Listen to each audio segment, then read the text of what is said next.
Buenos días, ¿cómo están todos? Yo soy el doctor Sebastián Sanz, soy profesor adjunto de Fisiología y en este caso a cargo también de esta materia optativa denominada Fisiología del Deporte. Hoy vamos a hablar de un tema central, que es la obtención y la utilización de la energía que va a permitir la realización del esfuerzo físico implicado en el movimiento muscular de los deportes. Para esto debemos recordar un concepto central que estudiamos al principio de la materia fisiología, que es el de metabolismo. El metabolismo es el conjunto de reacciones bioquímicas que sufren todos los organismos con el objeto de obtener e intercambiar materia y energía con el medio. Y lo podíamos dividir en lo que se denomina el anabolismo, que es la producción de sustancias nuevas para poder almacenar energía. Es decir, a partir de sustancias más simples formamos sustancias más complejas. El ejemplo típico es el de la unión de hidratos de carbono simples como la glucosa para formar el glucógeno, que es una de las formas de reserva energética que tiene el cuerpo. Y por otro lado tenemos el catabolismo, que se encarga de la fase inversa, es decir, del glucógeno, de una molécula más grande, fraccionarla, lograr sustancias más simples, como sería la glucosa, y de ese modo seguir con reacciones químicas que van a liberar energía química necesaria, como les dije, para las distintas funciones vitales. Habitualmente nos encontramos en un balance energético cuando la energía que consumimos es la misma que gastamos. La energía que obtenemos de los alimentos, que es la forma en que obtenemos energía química, es la que gastamos en el día para las distintas funciones vitales, tanto en lo que hace el metabolismo basal, que es el metabolismo que tenemos en funcionamiento sin ninguna demanda física, como lo que se le suma por aumentar la demanda física, que es lo que ocurre en el deporte. El balance positivo va a implicar un aumento en los tejidos en general. Va a haber una tendencia, vamos a ver, a un aumento en el tejido adiposo y por lo tanto del peso corporal cuando obtenemos más energía de la que gastamos. Sin embargo, en el deporte en particular, como parte del entrenamiento y en algunas fases del entrenamiento de algunos deportes, vamos a buscar un balance positivo metabólico en donde vamos a obtener más calorías de las que gastamos, pero a costa de ciertas moléculas, de ciertas sustancias, como son las proteínas, más de carácter estructural, con la idea de aumentar, por ejemplo, la masa muscular. En tanto que el balance negativo hace referencia a la disminución del peso corporal. Cuando tenemos una mayor demanda energética que el aporte energético que tenemos diario, entramos en lo que se denomina un balance negativo. Bien, en reposo gastamos alrededor de 1,2 kilocalorías por minuto y el 20% de esto ocurre en los músculos, este gasto energético. Sin embargo, cuando nos encontramos ante un ejercicio intenso, este gasto energético se incrementa 15 a 25 veces. Por lo tanto, podemos tener un gasto calórico de 18 a 30 kilocalorías por minuto en el momento de un ejercicio intenso que obviamente no se puede sostener indefinidamente. Para eso tendríamos que estar teniendo un aporte energético sostenido. Lo interesante es este concepto del continuum energético, es que el cuerpo va a ir liberando energía almacenada, estos depósitos que tenemos de energía en el tejido adiposo, en el tejido muscular como reservas de glucógeno, lo va a ir haciendo de manera gradual, de acuerdo a la demanda, y poniendo en juego distintos mecanismos, como distintos engranajes relacionados entre sí, que van a tener como finalidad eh, superponerse y no dejar en ningún momento al cuerpo sin el aporte energético. Entonces, estos mecanismos se activan ante un determinado tipo de esfuerzo que va a depender de la intensidad y de la duración que tenga ese ejercicio y van a funcionar parcialmente solapados, uno superpuesto con el otro. Como les decía, la finalidad es asegurar de que tengamos energía disponible de manera continua mientras realizamos el ejercicio y, por supuesto, si antes la hemos obtenido en cantidad adecuada para ese nivel de ejercicio. En todos los casos, todos estos mecanismos, todos estos engranajes lo que buscan es obtener ATP y finalmente del ATP hacer una ruptura de las uniones de alta energía de fosfatos para transformar el ATP en adenosín difosfato y en adenosín monofosfato con la consiguiente liberación de energía. Esa sería la vía final común, ¿sí? Existen tres mecanismos principales que los vamos a ver a continuación y que estos mecanismos aseguran una resíntesis continua del ATP. Pero antes de entrar a explicar cómo usamos la energía, me gustaría que queden claros algunos conceptos. En primer lugar, el concepto de estar en forma o en condición física, lo que hoy se dice estar en fit, es estar con la capacidad para realizar un trabajo físico. En esto va a estar implicado un adecuado funcionamiento del aparato cardiorrespiratorio, tener una adecuada fuerza y resistencia muscular, así como la flexibilidad musculoesquelética necesaria para no tener lesiones. Eso es estar en condición física. Distinto es el concepto de resistencia física, que es una de las capacidades de realizar trabajo físico que tiene que ver con sostener ese esfuerzo físico en periodos prolongados de tiempo, ¿sí? Es la forma en que tenemos de aguantar a la fatiga. Y en esto también está implicado este continuo energético, saber manejar adecuadamente nuestras energías y por supuesto una adaptación del funcionamiento cardiorrespiratorio, como vamos a ver enseguida, para optimizar el uso de oxígeno como uno de los elementos necesarios para esta obtención de energía, lo que se conoce como consumo de oxígeno. Otra característica que tenemos que tener presente al hablar de ejercicio es lo que se conoce como acondicionamiento. El acondicionamiento es un aumento en la capacidad de energía del músculo mediante un programa de ejercicio. Si nosotros hacemos ejercicios de manera sostenida con trabajo muscular repetido, ese músculo va a sufrir un acondicionamiento, una mejora tanto en su obtención de oxígeno como en sus reservas energéticas, a fin de realizar mejor ese trabajo físico, ¿sí? El acondicionamiento tiene que ver con la mejora en la densidad de los capilares, con la hipertrofia del músculo, con el aumento de las reservas energéticas, tanto el de glucógeno muscular como, vamos a ver enseguida, de los fosfatos asociados a la creatina. Y otra definición distinta, vean que son conceptos que en cierto grado se parecen, pero son distintos, es el concepto de adaptación. El sistema cardiovascular y los músculos empleados se adaptarán al estímulo de entrenamiento después de cierto tiempo. Eh, el, nos vamos a ir adaptando a esa demanda creciente que tiene el cuerpo en la medida que entrenemos, ¿sí? Y eso va a llevar un tiempo mínimo para que haya un cambio en el aparato cardiovascular y respiratorio. Deben pasar al menos 10 a 12 semanas entrenando un determinado tipo de ejercicio y determinados grupos musculares. Otros conceptos que se usan mucho en deporte y tienen que ver con cómo entrenamos, hablan de la carga, la repetición y la serie. La carga va a ser la resistencia que vamos a tener que mover, que vamos a tener que cambiar. Para eso, en el caso de la mayoría de las veces, estamos trabajando con un peso eh, o algo que se nos resiste al movimiento. La cantidad de ese peso o la cantidad de resistencia a ese movimiento es la carga de ese ejercicio. La repetición es cuántas veces vamos a repetir esa carga en una unidad de tiempo. Puede ser, por ejemplo, en un minuto, puede ser en una hora. Y las series, esto tiene que ver con el entrenamiento muscular específico, es las veces que vamos a repetir esas cargas con las repeticiones. El ejemplo típico es cuando vamos al gimnasio, ponemos un determinado peso, por ejemplo, para hacer bíceps, eso sería la carga. Imaginemos, ponemos 20 kilogramos eh, que vamos a intentar movilizar. Vamos a contraer el músculo y relajarlo 10 veces y en el medio va a haber un descanso y esa serie, esa cantidad de repeticiones con esa determinada carga, se repetirá en determinada cantidad, de acuerdo a lo que estemos buscando, 2, 3, 4. Eso es lo que decimos que son series. Son conceptos sencillos que seguramente los tienen incorporado quien alguna vez visitó un gimnasio. También son importantes los conceptos de intensidad y de duración. Eh, la intensidad hace referencia a la magnitud de la resistencia absoluta levantada, es decir, cuánto peso movilizamos por cada repetición durante una sesión de entrenamiento. Entonces, la carga es expresada por un porcentaje de la producción de fuerza máxima.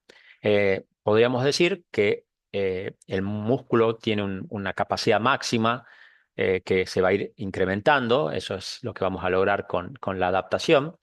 Eh, pero cuando claudica el músculo, se conoce como el fallo. eh, Habitualmente no trabajamos sobre el fallo, salvo cuando se buscan determinados objetivos. Trabajamos en distintos grados de intensidad. La intensidad máxima, que es la previa al fallo, lo máximo que podemos levantar, podríamos decir que es el 100%, y habitualmente, de acuerdo a los objetivos, vamos a estar trabajando en un 80, un 60, un 70% de esa intensidad máxima. Y la duración tiene que ver con el tiempo que dedicamos a cada sesión de ejercicio. En esto está también incluido momentos en los cuales puede ser, de acuerdo al ejercicio que hacemos, también tengamos periodos de reposo interseries. Pero en ejercicios de carácter aeróbicos, que son los continuados, como podría ser el correr o el ciclismo, es fácil de entender que es el tiempo que nosotros vamos a estar sobre la bicicleta o corriendo en total, para definir la duración de ese entrenamiento. La frecuencia y el tiempo de recuperación habla de lo que ocurre por cada semana, es decir, cuántas veces entrenamos en una semana hace referencia a la frecuencia, y ahí tenemos en cuenta que para el ejercicio no solo es relevante el esfuerzo físico, sino también los periodos de recuperación. Esta materia habla de la fisiología, es decir, del funcionamiento del cuerpo. No vamos a hablar del entrenamiento en sí, eh, que tiene ciertas características y que hay que tener ciertos conocimientos que en particular no tengo. Recurro a un profesor de educación física cuando lo necesito, pero me va a enseñar que no solamente voy a necesitar para mejorar, para adaptarme al ejercicio, para aumentar mi resistencia, no solo voy a necesitar tener una determinada frecuencia, sino que también asegurar los espacios sin actividad física de reconstitución de estas reservas energéticas, tema central de la clase de hoy, la reconstitución de las fibras musculares. Todo eso va a llevar a que podamos realmente tener un acondicionamiento adecuado para el ejercicio. Eh, si sumamos todo lo que hacemos en todas las sesiones de ejercicio, y la multiplicamos por la frecuencia, vamos a tener el volumen de trabajo que realizamos. Eso también es cuantificable, ¿sí? Va a tener que ver con número de series, como le digo, y cuántas veces las repetimos y cuánto hacemos en una semana. Y el concepto central en el ejercicio, estamos hablando de un trabajo. Un trabajo es cuánto es la intensidad de la carga, cuánto tenemos que realizar desplazamiento muscular para lograr un movimiento de un lugar a otro de una carga, ¿sí? Recuerden que solo hablamos de trabajo cuando hay desplazamiento. Bien, yendo concretamente a nuestro tema, que tiene que ver con los sistemas energéticos, volvemos a esta molécula central, la adenosina trifosfato o adenosin trifosfato, que tiene estos tres fósforos con uniones de alta energía, y que es la llave de intercambio para la obtención de energía. Vamos a ver los distintos mecanismos por los cuales obtenemos energía, pero todos en definitiva lo que buscan es reasegurar la producción continua de este ATP para que este ATP pueda disociarse, ¿sí? Como les dije, en ADP y AMP, liberando moléculas de fósforo, y al romper esa unión, liberando también energía. La energía es la suma de los nutrientes que obtenemos, tanto en alimentos como bebidas, y el oxígeno como elemento central para uno de los mecanismos principales y más eficientes en la obtención de energía. No en el único, obtenemos energía, como ustedes saben, desde química, de manera anaeróbica, pero la que nos permite un sostenimiento en el tiempo va a ser la energía que se logre con la obtención con el uso del oxígeno. Bien, les decía que cada vez que se escinde un fosfato del ATP se libera energía, que va a ser central para el proceso contráctil muscular. Esto se repite cuando se libera el segundo fosfato, entonces pasamos primero a ADP y luego a AMP. La cantidad de AMP presente en el músculo, incluso en deportistas entrenados, es suficiente para mantener la potencia muscular máxima durante únicamente unos 3 segundos. Es decir, toda la energía que tenemos, este, si es que no está, eh, eh, si es que no la renovamos continuamente, solamente nos permitiría hacer un ejercicio en intensidad máxima de 3 segundos. Vamos a ver enseguida cuál es esa forma de obtención de energía. Eh, por lo tanto, debemos estar generando nuevo ATP a partir de AMP de manera continua para poder prolongar, como obviamente ocurre, el tiempo de la actividad física. Eh, Les decía que hay 3 sistemas metabólicos que son los que aportan a este ATP de manera continuada a las fibras musculares, lo que llamamos el continuum energético. Y se trata de estos. Podríamos usar el ATP de manera directa, muy poquitas moléculas. Lo más común es que haya fosfato de creatina, que el fosfato de creatina va a ser el que va a aportar fósforo para obtener ATP de manera muy rápida. El fosfato de creatina se acumula en los músculos. Esa es una fuente de energía. La otra fuente de energía son los hidratos de carbono, el glucógeno, depositado en parte en músculo, en parte depositado en hígado, y el tejido graso, depositado en el tejido adiposo distribuido por todo el cuerpo, como otra fuente energética que entra en uno de estos mecanismos de obtención de energía. Bueno, los sistemas de transferencia energética son estos distintos mecanismos que hacen que el miocito pueda usar energía para lograr los puentes cruzados de actina y miosina, es decir, esta unión de la cabeza de actina con las fibras de miosina y la flexión de la cabeza de la molécula de miosina, perdón, para que podamos tener la contracción muscular. Em, la- los sistemas de transferencia energética van a usar eh, distintas enzimas, distintos sustratos y van a obtener ATP, dióxido de carbono y agua, ¿sí? Ese ATP va a ser el que va a ser transformado en ADP y fósforo. Los otros metabolitos digamos, resultan como residuos del proceso metabólico, tendrán vías de excreción o vías de reutilización. Bueno, ¿cuáles son estos sistemas de transferencia energética? En primer lugar, tenemos lo que se conoce como el sistema anaeróbico aláctico, es decir, anaeróbico que no usa oxígeno, aláctico que no produce ácido láctico. También conocido como el fosfágeno, es decir, el que forma fosfatos, o el de la fosfocreatina. Son distintos sinónimos, lo van a encontrar en la literatura con distintos nombres. Primer sistema de transferencia energética. Empezamos a llegar al núcleo de nuestra clase, de lo más relevante. El segundo sistema energético es el sistema anaeróbico láctico, es decir, como el anterior, no necesita la presencia de oxígeno para funcionar y es láctico. Como consecuencia de este proceso vamos a obtener ATP, pero también vamos a obtener un residuo caro a la función cardíaca, caro en el sentido de que tiene sus consecuencias y si no es procesado adecuadamente va a contribuir a la fatiga, que es la producción de ácido láctico. ¿Y cómo se produce esto? Mediante la glicólisis o glucólisis, también hablamos de la glucólisis anaeróbica. Y finalmente, el que ustedes habrán estudiado en detalle en química, todo esto lo han estudiado en química, pero ahora lo vamos a integrar. El tercer sistema vinculado al ciclo de Krebs, el que ocurre en las mitocondrias, que se conoce como sistema aeróbico, por lo tanto vamos a necesitar de la presencia de oxígeno para que ocurra, y que también es denominado fosforilación oxidativa, y como les dije, ocurre por distintas enzimas presentes en nuestras mitocondrias. Hablemos en primer lugar del sistema anaeróbico aláctico o del fosfágeno o fosfocreatina. Aquí la fuente energética es la fosfocreatina, una sustancia que se almacena en los miocitos. La fosfocreatina se descompone habitualmente en creatina y fosfato. Cuando se separa este fosfato, se libera energía que va a usar el AMP para unir un fósforo y formarse ADP y formarse ATP.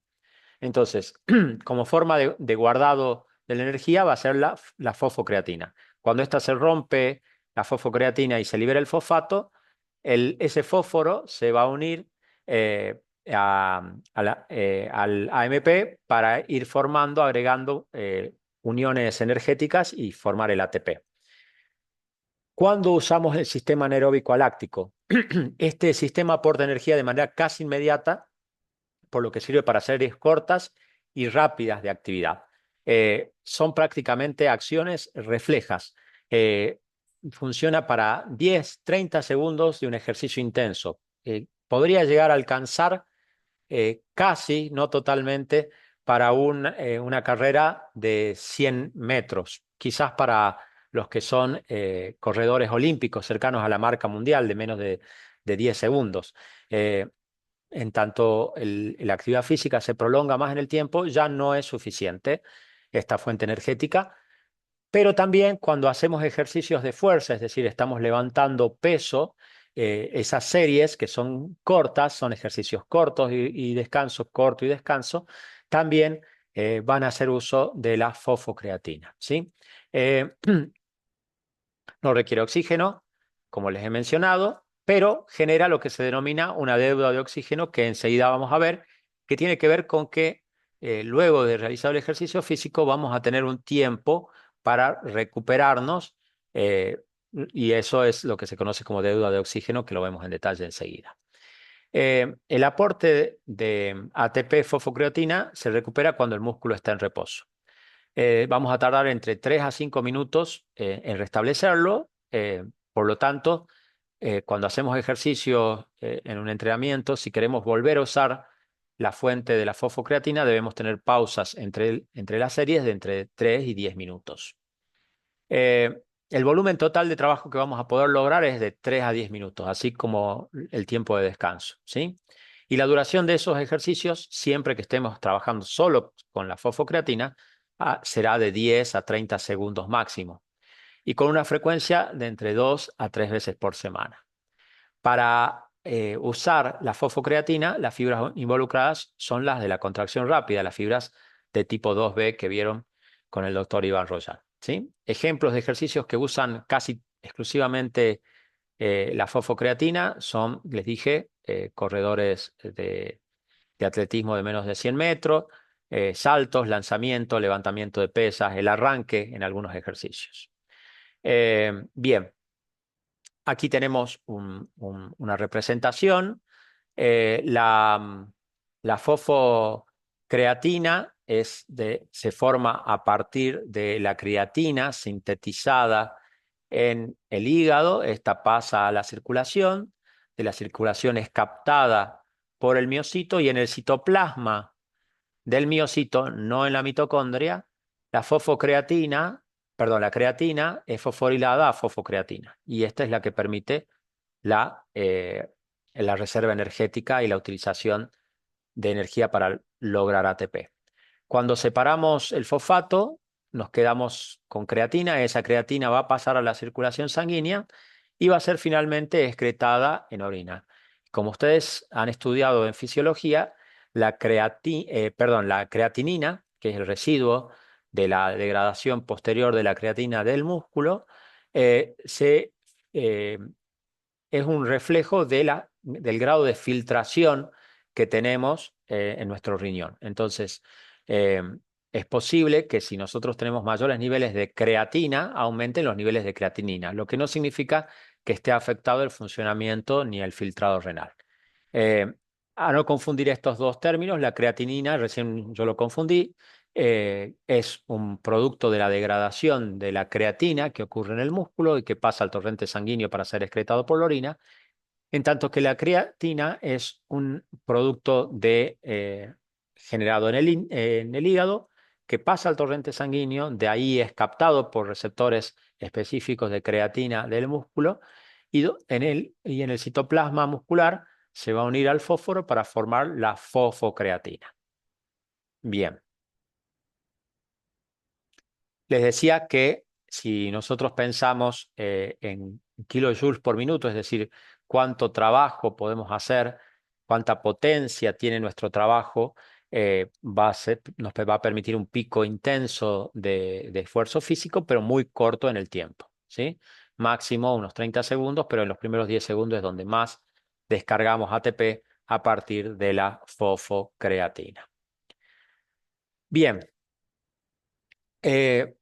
Obviamente los ejercicios, le dije, tienen que sostenerse en el tiempo y por lo tanto, si hemos hecho un esfuerzo que dura más de esos pocos segundos, van a activarse los otros sistemas metabólicos de transferencia energética.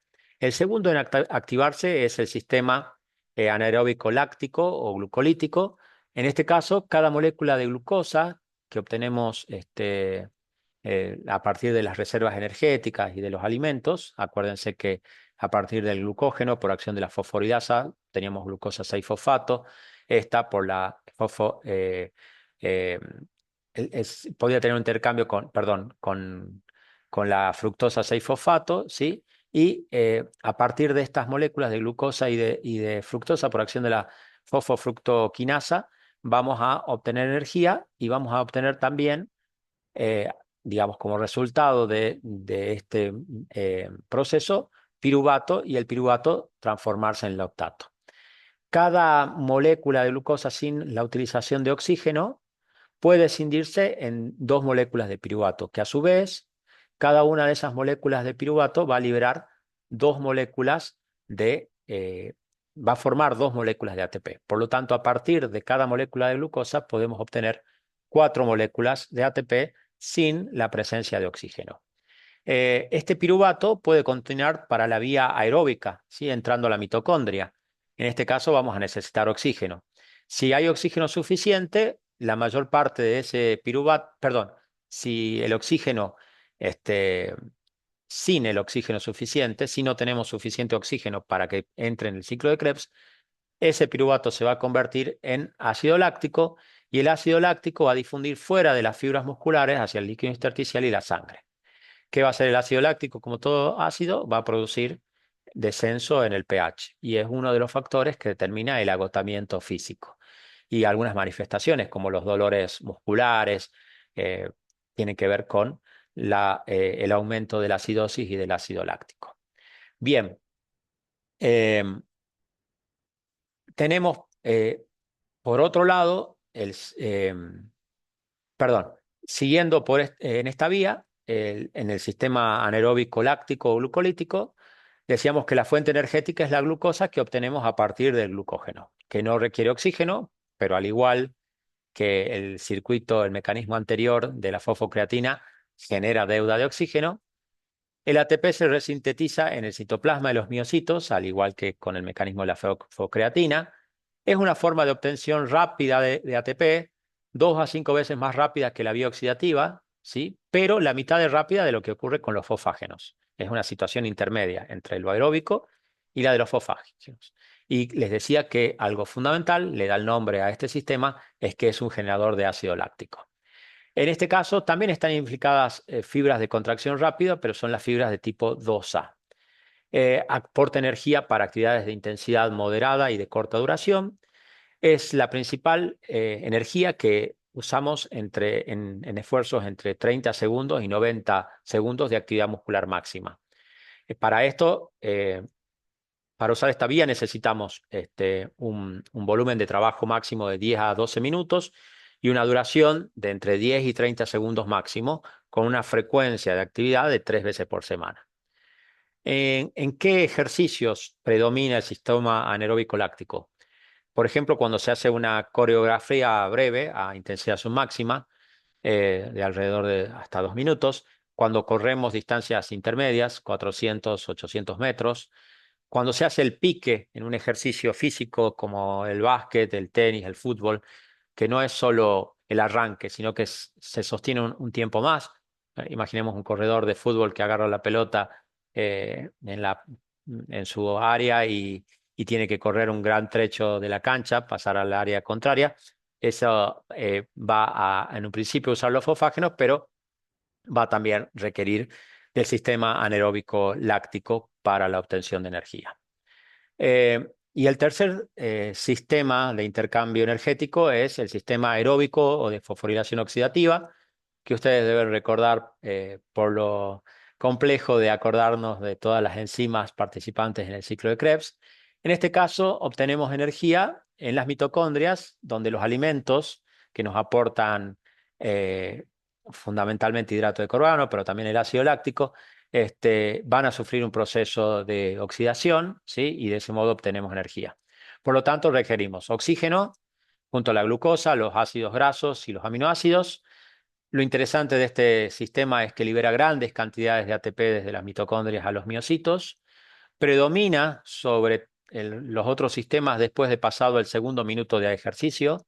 Si vamos a hacer algo que se va a sostener, como por ejemplo el ejemplo típico de un ejercicio aeróbico es correr, pero también lo es la natación, también lo es el ciclismo, se sostiene en el tiempo, usamos el sistema aeróbico y por eso a ese ejercicio lo denominamos de carácter aeróbico, ¿sí? Em, las fibras musculares implicadas son las que tienen un tiempo de contracción más lenta, son las fibras del tipo 1.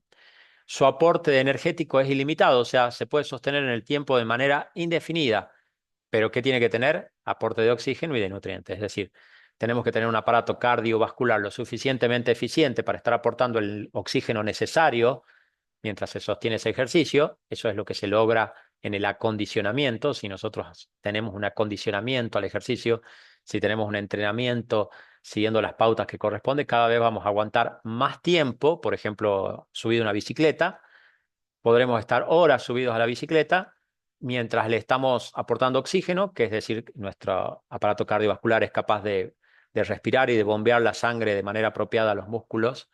eh, para suplir lo que se está gastando por la vía oxidativa y el aporte de nutrientes. Por eso es que en deportes aeróbicos de muchas horas tiene que haber un aporte de nutrientes de rápida liberación, como son fuentes de hidratos de carbono, sostenido en el tiempo, ¿no? Por eso se usan geles o se usan este, preparados líquidos para que haya un constante aporte de energía para poder sostener el sistema aeróbico durante horas, indefinidamente, mientras haya adecuado aporte de oxígeno y adecuado aporte de nutrientes.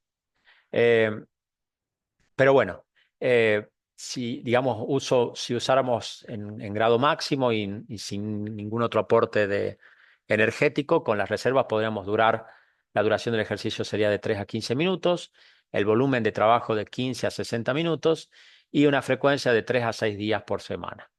Ejemplo, carreras de atletismo de más de 1500 metros, la natación, el ciclismo y otros entrenamientos aeróbicos.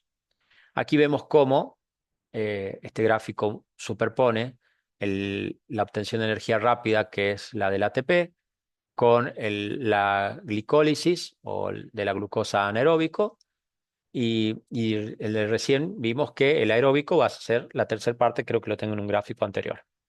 Aquí, entonces, diferenciamos cómo la glicólisis anaeróbica se corta en la formación de ácido pirúvico y este la transformado en lactato, ¿sí? Ahí termina la glucólisis anaeróbica con la obtención por cada ácido pirúvico de 2 ATP, es decir, de 4 en total. Sin oxígeno se transforma en ácido láctico en los animales, en etanol en las levaduras. Pero esto es lo que se conoce como fermentación anaeróbica. Pero si hay oxígeno, pasamos a al tercer sistema, que es el sistema aeróbico. Entonces, este ácido pirúvico va a pasar al ciclo de Krebs y en el ciclo de Krebs va a ocurrir la fosforilación oxidativa, todos estos pasos enzimáticos, que en definitiva van a lograr 36 ATP finalmente por cada molécula de glucosa, dióxido de carbono y agua. Y esto es lo que conocemos como la respiración aeróbica, que tiene lugar, todo esto celestito, dentro de las mitocondrias, a diferencia de esto que ocurre en el citoplasma, la glucólisis anaeróbica. Bueno, y acá tenemos la superposición de los tres. Los fosfatos, eh, creatinfosfato, eh, el metabolismo anaeróbico de la glucosa y el metabolismo aeróbico, ¿sí? De la glucosa. Bueno, el sustrato principal para la glucólisis aeróbica del ciclo de Krebs tiene que ver con la obtención de acetil-CoA en el ciclo de Krebs, ¿sí? Y esto tiene como sustrato principal el glucógeno, ¿sí? Pero si nosotros sostenemos el ejercicio es de una intensidad sostenida en el tiempo, o si nos encontramos en estado de ayuno o en las condiciones de fiebre, va a haber una caída en los niveles de glucógeno, se van a agotar estas reservas de glucógeno y por lo tanto el aporte de glucosa, y va a empezar a usarse otro sustrato energético, que son los ácidos grasos. Se van a movilizar ácidos grasos del tejido adiposo para formar acetil-CoA más carnitina, que aportan la acetil-CoA para continuar con el ciclo de Krebs, y es lo que se conoce como beta-oxidación. Ustedes esto también lo conocen, ¿sí? Entonces, esto es interesante porque muchas veces que buscamos ese metabolismo con un balance energético negativo, bajar de peso, y queremos bajar a expensas del tejido adiposo, eso contribuye a la mejora en la performance de la mayoría de los deportes y por supuesto contribuye a la salud. Vamos a buscar esta situación donde la glucosa se vuelve insuficiente y se movilizan los ácidos grasos del tejido adiposo para que se activen en forma de acetil-CoA y son transportados a través de la carnitina al dentro de la mitocondria, donde se oxidan. Esto es la beta-oxidación, que proporciona hasta el 80% de la energía requerida por el organismo en ayuno prolongado. Eh, También es la base fisiológica de lo que se conoce como dietas keto o de los ayunos intermitentes, donde buscamos hacer un switch energético, eh, disminuyendo la fuente energética de los hidratos de carbono y aumentando el de los ácidos grasos, que tienen como un resultado, como un producto de desecho, la formación de cuerpos cetónicos. Esta acetil-CoA, que es liberada por la beta-oxidación, se utiliza como sustrato energético en el ciclo de Krebs y también en la formación hepática de los cuerpos cetónicos. Estos cuerpos cetónicos son nutrientes para el cerebro y otros tejidos, pero fundamentalmente para el cerebro en estos periodos de ayuno. eh, y esto no lo tenemos que confundir con una cetoacidosis, es decir, estos cuerpos cetónicos en condiciones normales no van a contribuir a un aumento del pH, a una disminución del pH, un aumento de los hidrogeniones, que sería un estado de cetoacidosis que es patológico, sino que lo que estamos hablando es un estado de cetosis, donde hemos tenido un aumento en la cantidad de cuerpos cetónicos, y esos cuerpos cetónicos van a ayudar a obtener energía a partir del tejido graso, ¿sí? Eh, la oxidación de ácidos grasos es el sistema más eficiente y el más buscado para reducir peso a expensas del tejido graso, y esto se logra sin la formación del residuo lactato, como vimos hace un rato. Bueno, ¿qué factores pueden ayudarnos a que tengamos uso de lípidos como fuente energética? Es decir, recién mencionamos sostener el ejercicio en el tiempo. Cuando hay ayuno, fiebre no lo vamos a buscar, pero también podría ocurrir, o cuando el ejercicio se sostiene en el tiempo. Pero también hay un contexto hormonal que favorece que sean los lípidos la fuente de energía a partir de la lipólisis. Las catecolaminas, que se liberan normalmente en el ejercicio, como la adrenalina y la noradrenalina, el glucagón, que se libera en el ayuno, la hormona del crecimiento, van a favorecer la lipólisis y la beta-oxidación. La intensidad del ejercicio. Los ácidos grasos constituyen el principal sustrato energético durante el reposo y en las actividades de baja intensidad. Es decir, si queremos usar ácidos grasos, no necesitamos hacer ejercicios de alta intensidad. Es más importante esto del contexto de bajos hidratos de carbono, ejercicios prolongados y de intensidad baja, ¿sí? La duración del ejercicio. A medida que aumenta la duración, contribuyen las grasas como fuente de metabolismo energético, aún a una misma intensidad. El ejercicio puede ser, como les decía, de baja intensidad, pero largo en el tiempo, vamos a usar grasas, ¿sí? El cuerpo siempre está intentando ahorrar un poco de glucógeno. Vamos a ver que nunca las reservas se van a cero, y entonces va a priorizar estas reservas de glucógeno para la utilización de los ácidos grasos como fuente energética. Una dieta rica en hidratos de carbono favorece los depósitos de glucógeno, que lo hacen un sustrato energético desde el inicio de la actividad. Una dieta rica en grasas y pobre en hidratos de carbonos hará que se usen los ácidos grasos con mayor proporción desde el inicio. Es decir, si nosotros queremos que mejore el uso de grasas, tenemos que aportarle grasa. Lo que pasa es que son las grasas de buena calidad, son las grasas que no se van a depositar en lugares inadecuados, sino que van a ser buen sustrato energético y en este caso son fundamentalmente las grasas ricas en formas, en ácidos grasos poliinsaturados. Bien, entonces el metabolismo de las grasas, ustedes ven, es parte del mecanismo aeróbico, pero un poco más tardío y más sostenido en el tiempo que el aeróbico dependiente de la glucosa. Bien, ¿cómo nos adaptamos en el ejercicio? Esa adaptación, concepto de adaptación para el ejercicio aeróbico. Aumentamos nuestras reservas de glucógeno, aumentamos la capacidad, es como que generamos más depósitos disponibles para llenarlo con glucógeno. Aumentamos el número de capilares por fibra y por área. El aumentar la perfusión va a asegurar la adecuada llegada tanto de los nutrientes como del oxígeno necesario para para la oxidación. Aumentamos la mioglobina. Recuerden, la mioglobina es una molécula análoga a la hemoglobina que tiene afinidad por el oxígeno y es una forma de que el músculo capte oxígeno. Cuando un músculo está entrenado, tiene más molécula de mioglobina para captar más oxígeno para sostener este sistema aeróbico. Se incrementa el número y el tamaño de las mitocondrias. Recuerden que la oxidación ocurre dentro de las mitocondrias. Este ciclo de Krebs dentro de las mitocondrias. Y por supuesto hay un aumento de la actividad enzimática oxidativa. Todas esas enzimas del ciclo de Krebs se van a ver incrementadas en cantidad y en actividad, por lo tanto, en los casos de que tengamos un entrenamiento sostenido. De este modo podemos ver que en distintos ejercicios vamos a evaluar la relevancia que tiene cada uno de estos sistemas para la obtención de energía. Eh, los ejercicios que son de resistencia son los que más hacen uso de los sistemas aeróbicos. Recuerden, el concepto de resistencia era nuestra capacidad de sostener el esfuerzo físico prolongado en el tiempo. Son los ejercicios aeróbicos los que más van a tener, los ejercicios de resistencia los que más requieren del sistema aeróbico. Esta tabla se las hemos pasado.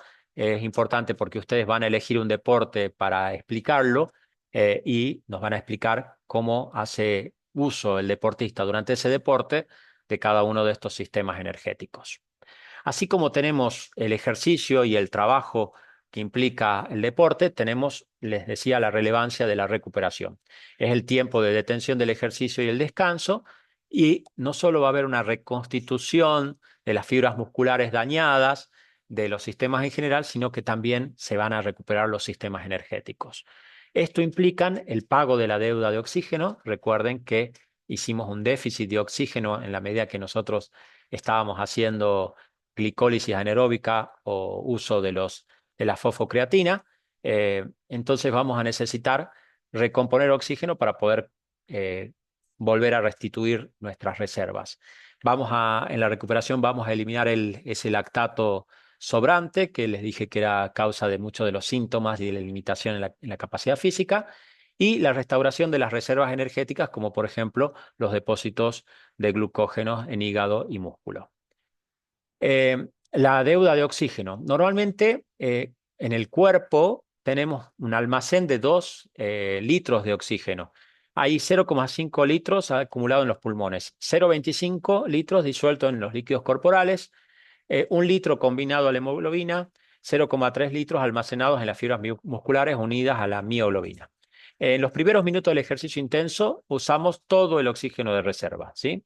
Entonces, en pocos minutos gastamos todo. En la recuperación debe reponerse esta reserva de 2 litros junto con el oxígeno necesario para reponer los sistemas de fosfágenos y de ácido láctico, que son alrededor de 9 litros, ¿sí?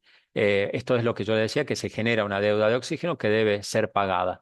Por lo tanto, luego de un ejercicio intenso, vamos a tener un déficit, una deuda de oxígeno de 11 litros de la reserva, más del que necesitamos para reponer los sistemas de fosfágeno y de ácido láctico.